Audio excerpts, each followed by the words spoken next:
दोस्तों, क्या आपने कभी अंजीर बन देखा है? और अंजीर में कौन सा जानवर का मीट मिलाया जाता है जो खाने में बहुत स्वादिष्ट लगता है और किस जगह बनता है? तो चलिए शुरू करते हैं। सबसे पहले आता है फार्मिंग। इस प्रोसेस में अंजीर यानी अंजीर के पेड़ में से अंजीर को तोड़ लिया जाता है। इसे सबसे मीठा फल भी कहा जाता है। अंजीर के पेड़ की एक और खासियत होती है कि जब यह फल देना शुरू करता है तो उसके बाद वो करीब अगले 50 सालों तक फल देता रहता है।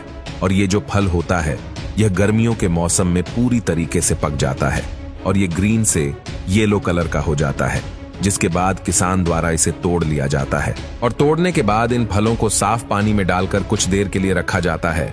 पानी में डालने से पहले इन्हें चेक भी किया जाता है, कहीं इनमें कीड़े तो नहीं है। आमतौर पर इन फल में ज्यादा कीड़े नहीं लगते और इन्हें पानी में रखने के 2 कारण होते हैं। सबसे पहला कि ये फल पूरी तरीके से साफ हो जाता है और दूसरा कि इससे आगे आने वाली है ड्राइंग प्रोसेस में मदद मिलती है। इसके बाद आता है कटिंग प्रोसेस। तो इस प्रोसेस में अंजीर के फल के डंठल वाले हिस्से को काट लिया जाता है और फिर इन्हें फिर से धो लिया जाता है। टुकड़े करते वक्त इनके बीच में होल भी किया जाता है, इसीलिए अंजीर के बीच में ये होल आते हैं। तो अब चलते हैं अंजीर की ड्राइंग प्रोसेस की तरफ। इसमें सबसे पहले अंजीर के कटे हुए टुकड़े को धूप में सुखाया जाता है। करीब 3 से 4 दिन तक धूप में सुखाने के बाद अंजीर सूखने लगता है और जैसे जैसे ये सूखता है उसका साइज भी छोटा होने लगता है।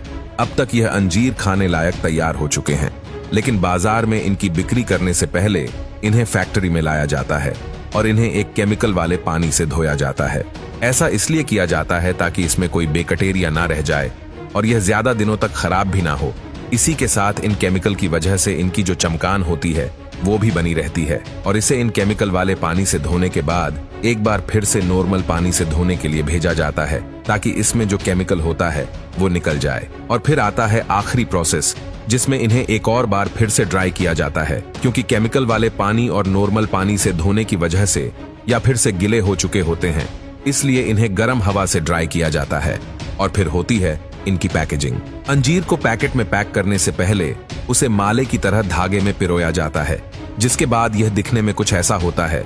इस प्रोसेस में इसको एक बार फिर से अच्छे से चेक कर लिया जाता है और फिर इन्हें उनके वजन एंड क्वालिटी के हिसाब से इन्हें पैकेट में भर दिया जाता है।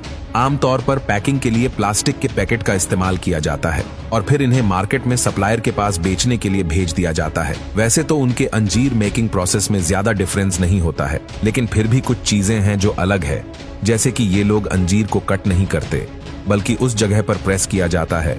इस प्रोसेस के लिए पहले तो अंजीर को करीब 7-8 घंटे तक सुखाया जाता है और फिर उसके बाद उन्हें कुछ इस तरीके से बर्तन के जरिए प्रेस किया जाता है, यानी कि इसमें एक अंजीर की रिंग पूरा का पूरा अंजीर ही होता है। इसमें कटिंग नहीं करते और इसे पूरी तरीके से बस धूप में सुखाया जाता है, यानी कि ये पूरा प्रोसेस सन ड्राई होता है और उसी के साथ इसमें किसी भी प्रकार के केमिकल्स का इस्तेमाल नहीं किया जाता है। इसलिए कई लोगों का मानना है कि जो होममेड अंजीर होता है ये ज्यादा हेल्थी होता है। अंजीर में copper, manganese, magnesium, potassium, chlorogenic acid और रूटीन जैसे कई हेल्दी केमिकल्स होते हैं जो हमें तंदुरुस्त रखते हैं। तो दोस्तों, कैसा लगा अंजीर बनाने का पूरा प्रोसेस? हमें कमेंट करके जरूर बताना।